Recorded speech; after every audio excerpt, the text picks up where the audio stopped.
Good morning सर्वांना। तर ही बघा पाल आमच्या देवघरामध्ये, आणि आमच्याकडे ना पाल घरात असणं खूप शुभ मानलं जातं आणि माझ्या देवघरामध्ये ना ही पाल कायम असते। तर आज मी देवघराची साफसफाई करायला काढलेली आहे, कारण आज आहे मार्गशीर्ष महिन्यातला दुसरा गुरुवार आणि तुम्हाला सर्वांना मार्गशीर्ष महिन्यातल्या गुरुवारच्या खूप खूप मनापासून शुभेच्छा। तर आता इथे ना मोठ्या एका भांड्यामध्ये थोडंसं पाणी, त्यामध्ये 2 चमचे डिटर्जंट आणि काही पितळेची समई निरंजन होती ना, खूप चिकट तेलकट झालेली होती। तर म्हटलं चला हिला घासायला खूप वेळ लागेल आणि मग मी ते पाण्यामध्ये उकळत टाकलंय। त्याने ना काय होईल, 5 ते 7 मिनिटांमध्ये ना सर्व काही त्याचा चिकटपणा पाण्यामध्ये निघून जातो आणि घासायला पण सोपे होतात।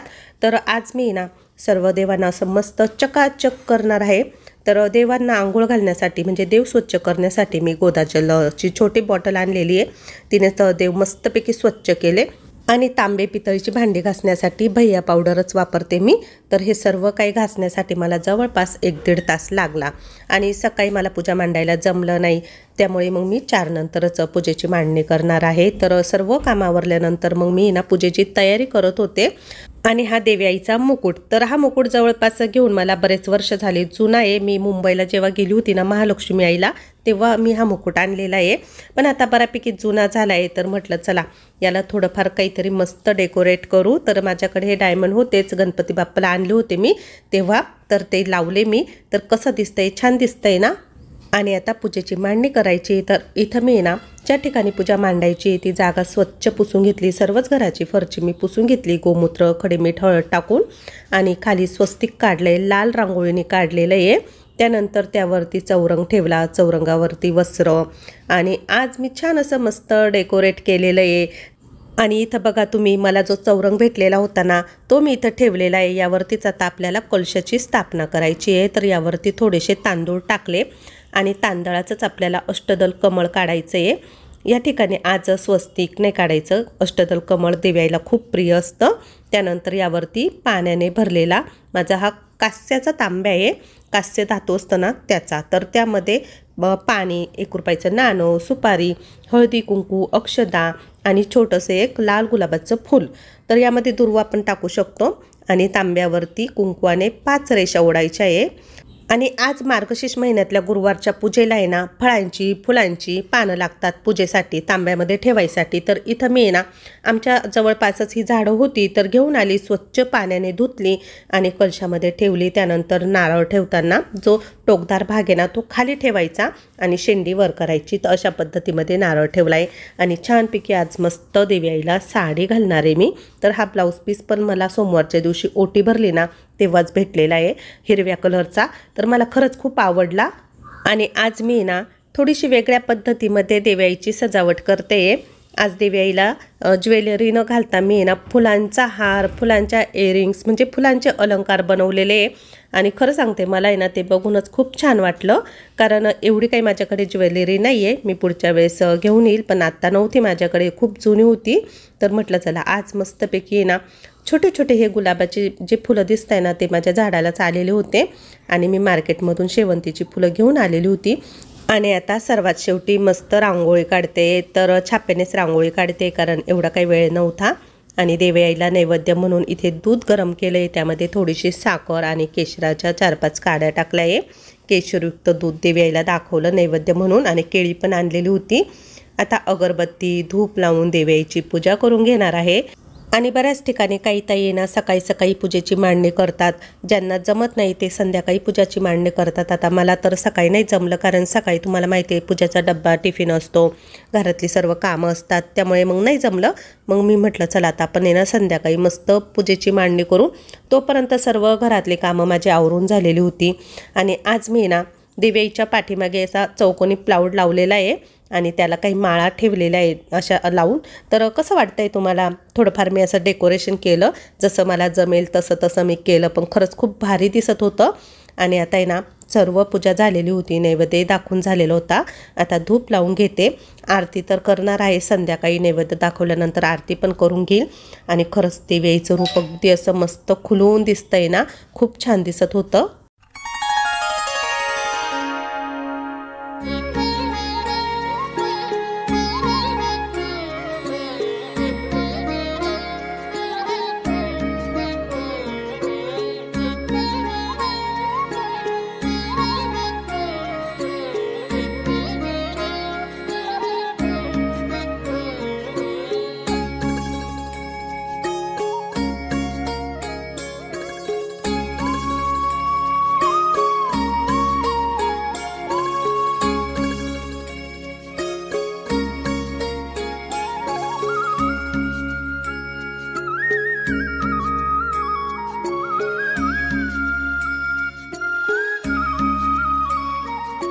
आणि इथं मी हळदी कुंकवाचा गजलक्ष्मीचा करंडाही ठेवलेला आहे। बऱ्याच ताईंनी मला विचारलं गजलक्ष्मी कुठून आणले आहे, तर आईने मला आहे ना यात्रेवरून आणलेला होता करंडा, त्यामध्ये हळदी आणि कुंकू ठेवलेलं आहे मी। आणि आज देवघरासमोर पण छान अशी मस्त छोटीशी रांगोळी काढली। सर्व देवघरातल्या देवांचीही पूजा झालेली होती माझी, अगरबत्ती दिवा लावलेला आहे आणि खूप छान असं मस्त वाटत होतं। तर इथे वरच्या पायरीवरती श्री स्वामी समर्थ महाराजांचा फोटो आणि त्यांच्या उजव्या हातीच मी कुलदेवीच्या मंगल कलशाची स्थापना केलेली आहे। तर हा मंगल कलश माझ्या देवघरामध्ये कायम असतो। मंगल कलश हा आपला कुलदेवीचा आशीर्वाद म्हणून आपल्या देवघरामध्ये आपण स्थापन करायचा असतो, त्यामुळे आपल्या घरामध्ये सुख शांती भरभराटी हे सर्व काही राहतं। आणि वरती जो तांब्या दाखवला ना मी त्यामध्ये गंगाजल आहे। तर काशीला जेव्हा आम्ही गेलो होतो ना त्यावेळेस तिकडून मी ते पाणी आणलेले आहे आणि त्याची अजून पूजा करायची बाकी आहे, पण पूजाच्या लग्नातच मी त्या पाण्याची पूजा करणार आहे, म्हणजे काशी मौंध म्हणतात आमच्याकडे। आणि अशा प्रकारे माझी ही सर्व काही देवपूजा झालेली आहे। खूप छान असं मस्त वाटतंय घरातलं वातावरण। सर्व मंगल मांगल्ये शिवे सर्वार्थ साधिके शरण्ये त्र्यंबके गौरी नारायणी नमोस्तुते। श्री महालक्ष्मी नमो नमः। नमस्कार, मी सुवर्णा आणि परत एकदा तुमचं सर्वांचं माझ्या एका नवीन मराठी ब्लॉग मध्ये अगदी मनापासून स्वागत। आजचा दिवस तुम्हाला खूप छान मस्त आनंदाचा आरोग्याचा जाऊ दे हीच बाप्पाच्या चरणी प्रार्थना। तर आज आहे मार्गशीर्ष महिन्यातला दुसरा गुरुवार। तर पहिल्या गुरुवारी मला पूजा करता नाही आली, पण आज मी खूप छान आणि खूप मनापासून ही पूजा केलेली आहे। खरं सांगते पूजेला वेळ तर भरपूर लागलेला आहे, मला 1.5-2 तास लागले, पण खरंच खूप म्हणजे खूप असं देवाईचं रूप आहे ना ते असं खुलून दिसतंय। आणि आज मी ना देवाईला फुलांचे अलंकार घातले, खूप छान वाटतोय ना, फुलांचा हार फुलांचे इयरिंग्स तर खरंच असं वाटतंय की देवाईकडे बघतच राहावं। खरंच म्हणजे खूप छान वाटलंय मला आज। आणि आजचा संपूर्ण दिवस फक्त माझ्या देवाईसाठी पूजेसाठी। आज सर्व काही घरातली कामं सर्व आवरली होती माझी सकाळची, पण 4 नंतरच मला पूजा मांडायची होती, कारण सकाळी तुम्हाला माहितीये सर्व काही घाई गडबड असते, पूजाचा डब्बा असतो, ती गेल्यानंतर बरीच कामं असतात। तर छानपैकी सर्व काही आता आवरलेली पूजा। इथं मी साखर टाकली, दूध गरम करून घेतलेलं आहे, केशराचं दूध दिव्याला नैवेद्य दाखवलाय, केळीचा पण दाखवलाय। आणि संध्याकाळी आता म्हणजे आता रात्रीचं जेवण बनवायचं आहे, नैवेद्य तर मी बनवणारच आहे। तर काय नैवेद्य बनवणार आहे तुम्हाला सांगणारच आहे। तर चला आता देवघरातली देवांची पूजा माझी झालेली आहे। सकाळी देवांना आंघोळ पण घातली, छान अशी मस्त देवा चकाचक केले। खरंच देवघर पण असं एकदम प्रसन्न वाटतंय। आणि तुम्हाला माहितीये घरामध्ये धूप अगरबत्ती लावल्यानंतर त्याचा पूर्ण घरामध्ये सुगंध दरवळत असतो आणि हा सुगंध मला खूप म्हणजे खूप आवडतो। तर खरंच घरातलं वातावरण आहे ना अगदी असं प्रसन्नमय मंगलमय म्हणतो ना आपण त्या प्रकारे झालेलं आहे। आणि खरं सांगते आज मार्गशीर्ष महिन्यातला गुरुवार म्हणजे उपवास केलेला आहे मी। सकाळी कप चहा घेतलेला होता, दिवसभर मला भूक पण नाही लागली आणि माझा दिवस कुठे गेला कसा गेला मला समजलंही नाही। तर चला आता इथून पुढची सर्व काही कामं आवरायचीच आहे। तर तुम्हाला मी सर्व काही शेअर करणार आहे। अजून बाहेर ओट्यावरती रांगोळी बाकी माझी, ती पण काढायची आहे। नंतर संध्याकाळी मग देवपूजा, पुन्हा तुळशीची पूजा सर्व काही आपल्याला करायचंय। तर चला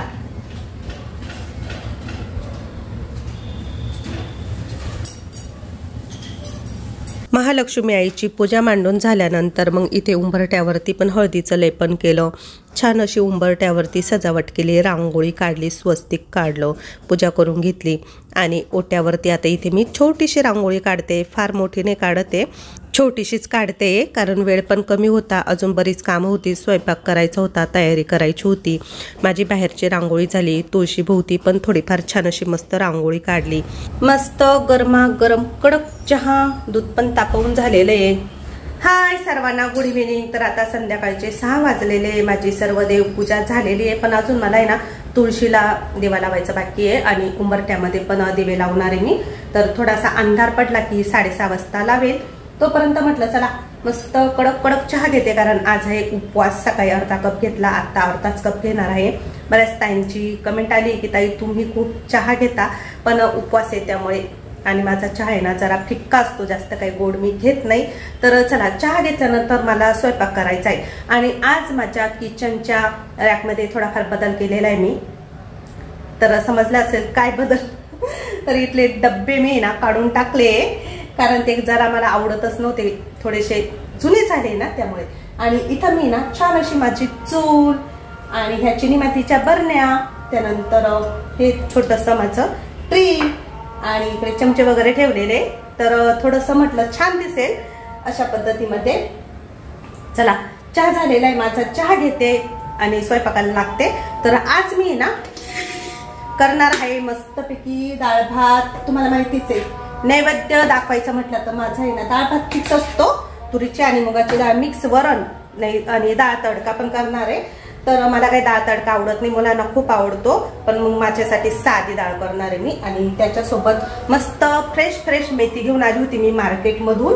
तर मेथीची भाजी आणि गोडामध्ये ना काहीतरी स्वीट, एकतर शिरा बनवेल नाही तर खीर बनवेल, दोन्हीपैकी एक. चला, चहा घेते आणि परत तुम्हाला भेटते. तुम्ही कुठे न जाता व्हिडिओ स्किप न करता बघत राहा. चहा घेतला आणि स्वयंपाक करण्याच्या आधी ना थोडासा अंधार पडायला लागला होता. उंबरट्यावरती पण दिवे लावायचे बाकी होते आणि संध्याकाळच्या वेळेस आपल्या घरामध्ये माता लक्ष्मी प्रवेश करते, तर तिच्या स्वागतासाठी ही सर्व काही आपली तयारी असते. उंबरट्यालाही पण हळदी कुंकू लावून पूजा करून घेतली, अगरबत्ती लावली आणि दोन्ही साईडला 2 पंती ठेवल्या. त्यानंतर तुळशीलाही एक पंती ठेवली. घरासमोर रांगोळी, आपला जो मुख्य दरवाजा असतो ना तो अगदी असा सुशोभित एकदम आकर्षक असला ना तर घरामध्ये येणाऱ्याला पण अगदी असं प्रसन्न वाटतं. आणि तिन्ही सांजा म्हणजे संध्याकाळच्या वेळेला तर आपल्या घरामध्ये देवी देवता प्रवेश करतात, त्यामुळे एक पॉझिटिव्हिटी निर्माण होते, वातावरण अगदी असं प्रसन्नमय मंगलमय होतं.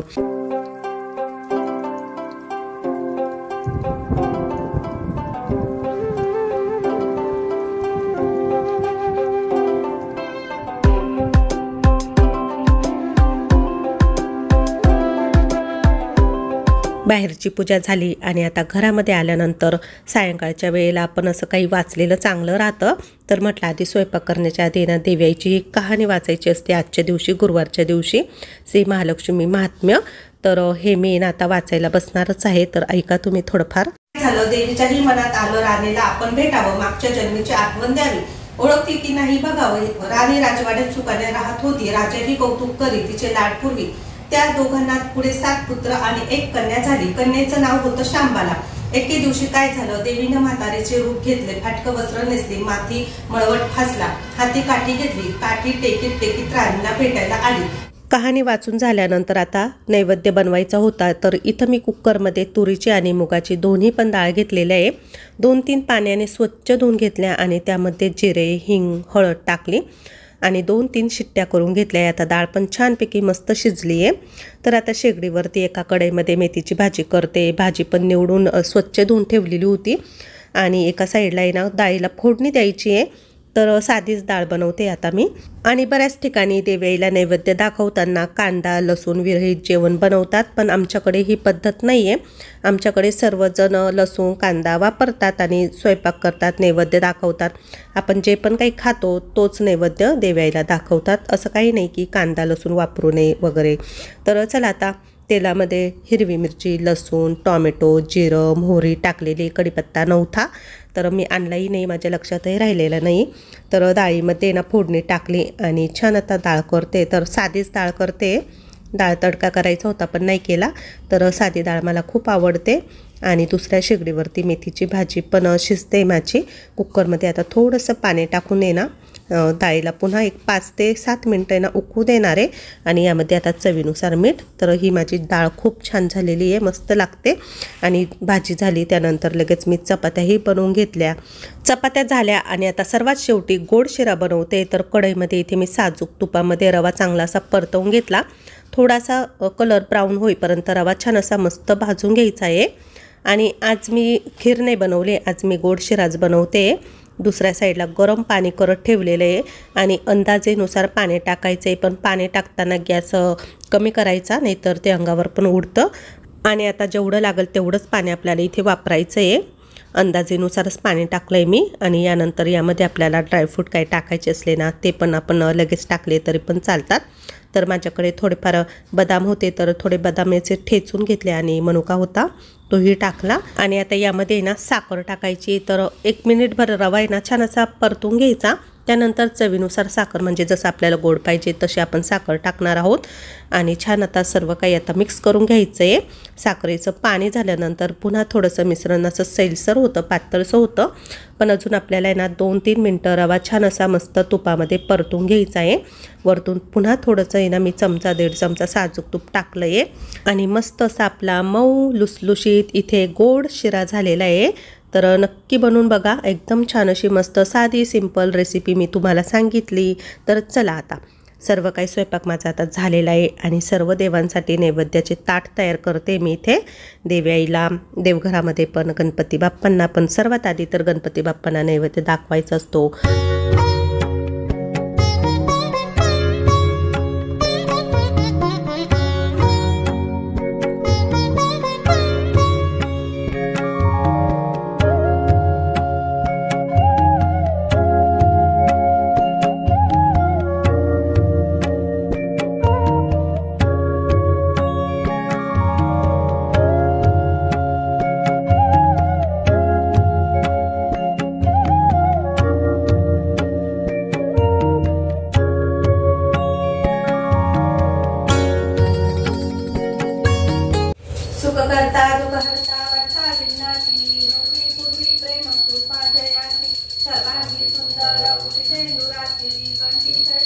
या ठिकाणी माझी पूजा आरती सर्व काही झालेलं आहे. आणि आरती करत असताना माझं सहज लक्ष गेलं दिव्यांकडे. तर दोन्ही पण दिव्यांमध्ये ना खूप छान असं मस्त वातीचं फूल तयार झालेलं आहे, तुम्हाला दाखवते मी. आणि इथं मी समय लावलेली होती आधी, पण 3 दिवे झाले ना, त्यामुळे मग मी समय देवघरामध्ये लावली. तर तिथं पण समईमध्ये पण जी वात लावलेली ना तिचं पण खूप छान असं मस्त फूल तयार झालेलं आहे. तर दाखवते मी तुम्हाला. तर इथं बघू शकता तुम्ही, खूप छान असा मस्त गोलाकार आकार झालेला आहे वरती वातीचा, एकदम लाल लाल जरत दिसतंय. आणि इकडे तर असं गुलाबाचा फुलाचा गुच्छ कसा दिसतो त्या प्रकारचं झालेलं आहे. आणि समईमध्ये पण अशा 3 ते 4 पाकळ्या झालेल्या आहे वातीच्या. आणि असं रोज होत नाही, कधीतरी होतं, पण खरंच खूप भारी वाटतंय मला हे बघून. खरं तर असं दिव्यामध्ये वातीचं फूल तयार होणं हा एक दैविक चमत्कारच असतो. कारण कायम असं होत नाही. जेव्हा आपण खूप मनापासून अंतःकरणापासून देवीची सेवा पूजा करत असतो देवांची, त्याच वेळेस असं दिव्यामध्ये वातीचं फूल तयार होतं. तर माझं पण आहे ना रोज नाही होत, पण असं कधीतरी खूप मनोभावे आपण जर पूजा केली ना त्यावेळेस मला नक्कीच अनुभव येतो. आणि छानपैकी मस्त आता पूजा वगैरे सगळी काही झालेली आहे, नैवेद्य दाखवून झालेला आहे. आता इथेच व्हिडिओची एंडिंग करते. आजचा व्हिडिओ कसा वाटला कमेंटमध्ये नक्की सांगा. व्हिडिओ आवडल्यास व्हिडिओला लाईक करा, शेअर करा. उद्याच्या नवीन ब्लॉगमध्ये भेटू. तोपर्यंत सर्वांना बाय बाय. सर्वांना शुभरात्री.